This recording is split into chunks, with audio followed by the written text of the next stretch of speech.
Hello students, मैं हूँ मीनाक्षी और एमएस क्लासेस में आज हम 7th क्लास का 8 चैप्टर कंप्लीट करेंगे संस्कृत की बुक से। पाठ का नाम है त्रिवर्ण ध्वज, यानी कि 3 वर्ण का 3 रंगों का ध्वज।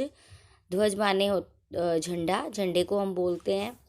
तो अपने राष्ट्रीय ध्वज के बारे में क्या बताया गया है इस पाठ में, उसकी जानकारी दी गई है।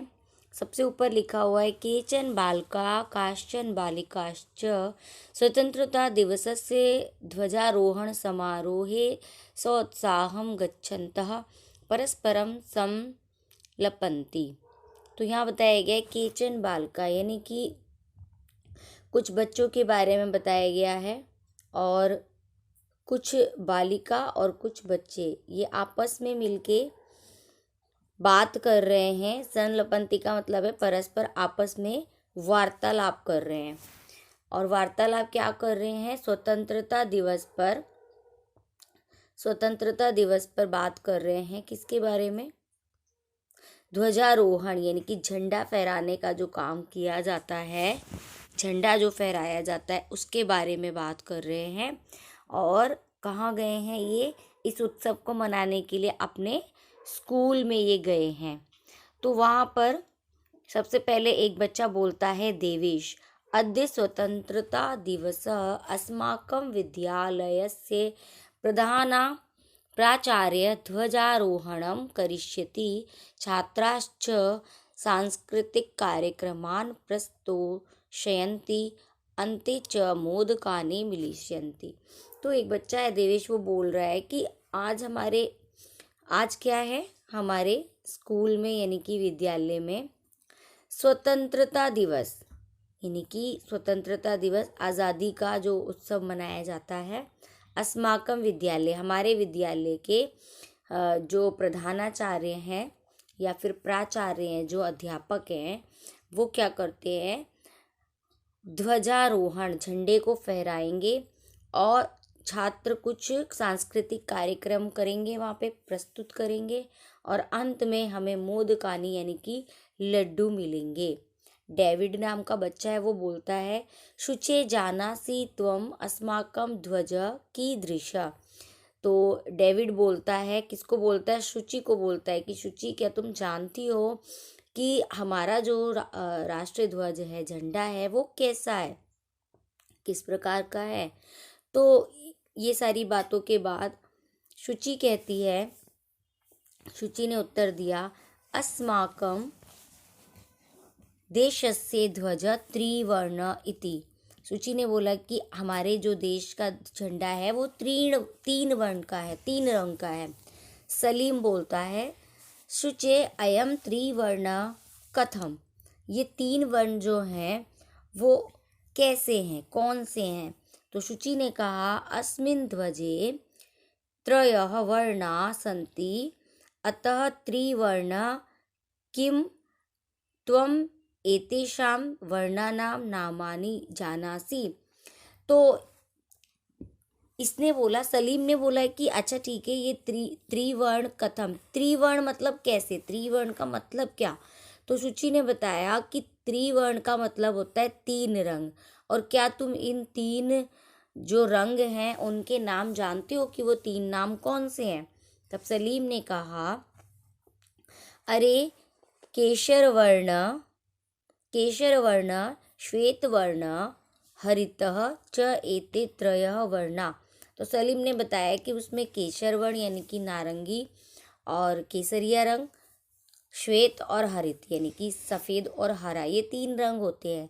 देवेश ने कहा, अस्माकं ध्वजे एते त्रयः वर्णाः किम सूचयन्ति। अब देवेश ने कहा कि ये क्या सूचित करते हैं, किस चीज़ को बताते हैं, इनका मतलब क्या है इन 3 रंगों का? तो सलीम ने कहा, सुनो, केशर वर्ण शौर्यस्य, जो केसरिया रंग है वो शौर्य का, वीरता का। श्वेत सत्यस्य, सफ़ेद रंग सत्यता का, सच्चाई का। हरितश्च समृद्धि सूचका, और जो हरा रंग है वो समृद्धि का सूचक है। इसके बाद शुचि ने कहा, किम एतेषां वर्णानाम अन्यद अपि महत्वम। तो सूची ने कहा कि क्या इन रंगों का कोई और भी महत्व है, कोई और भी मतलब है। तब डेविड ने कहा आम कथम न, क्यों नहीं।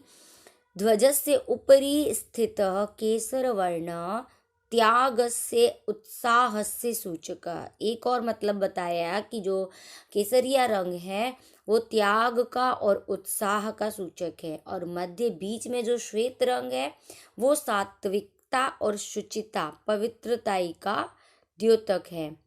अद्य अधः स्थित हरित वर्ण, नीचे जो हरा रंग है वो वसुंधराया यानी कि हमारी जो पूरी पृथ्वी है, सुषमाया उर्वरतायाश्च द्योतका, हरियाली का और उर्वरता का, ऊर्जा का द्योतक है।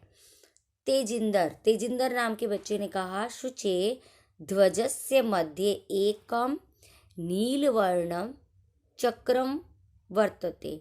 शुचि से कहा कि शुचि यहाँ पे एक जो ध्वज के बीच में नीले रंग का एक चक्र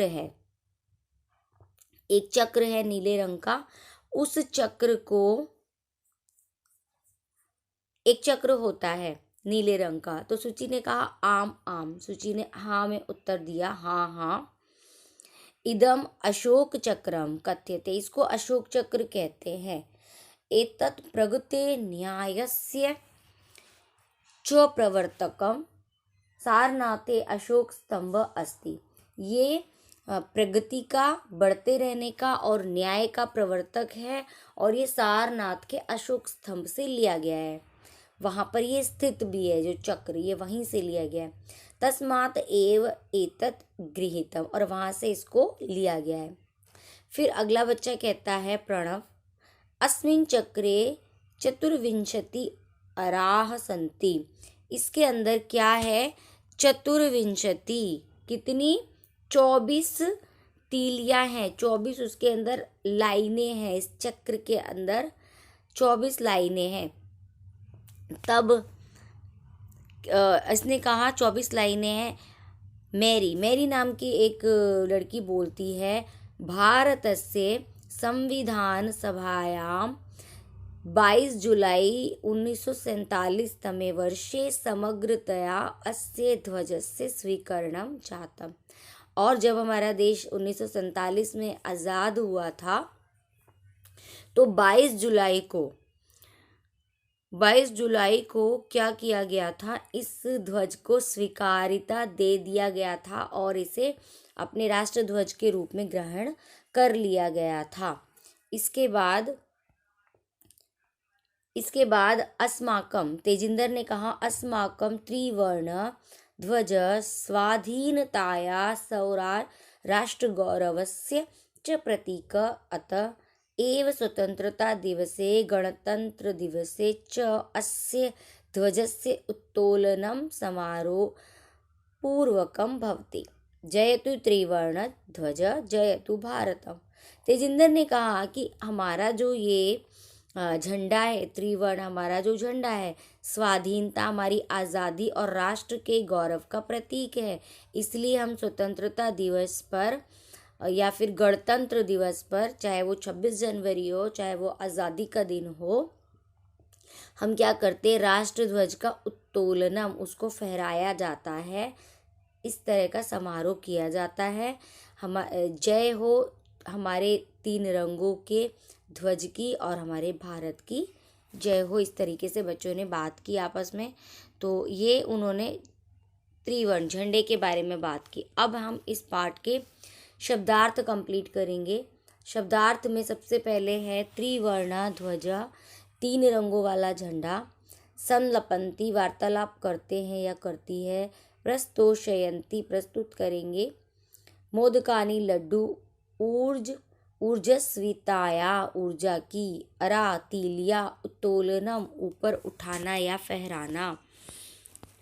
अब है ये इस पाठ के अभ्यास कार्य। तो स्टूडेंट्स, आज के इस पाठ में हमने अपने 8वें अध्याय का अनुवाद इसका हमने ट्रांसलेशन कंप्लीट किया है, इस पार्ट की जानकारी ली है और शब्दार्थ हमने पढ़े हैं। तो आज की क्लास में इतना ही। नेक्स्ट क्लास में, नेक्स्ट वीडियो में हम कंप्लीट करेंगे इस पार्ट के अभ्यास कार्य को। तब तक के लिए आप लाइक करें, शेयर करें और सब्सक्राइब करें। मिलते हैं नेक्स्ट क्लास में।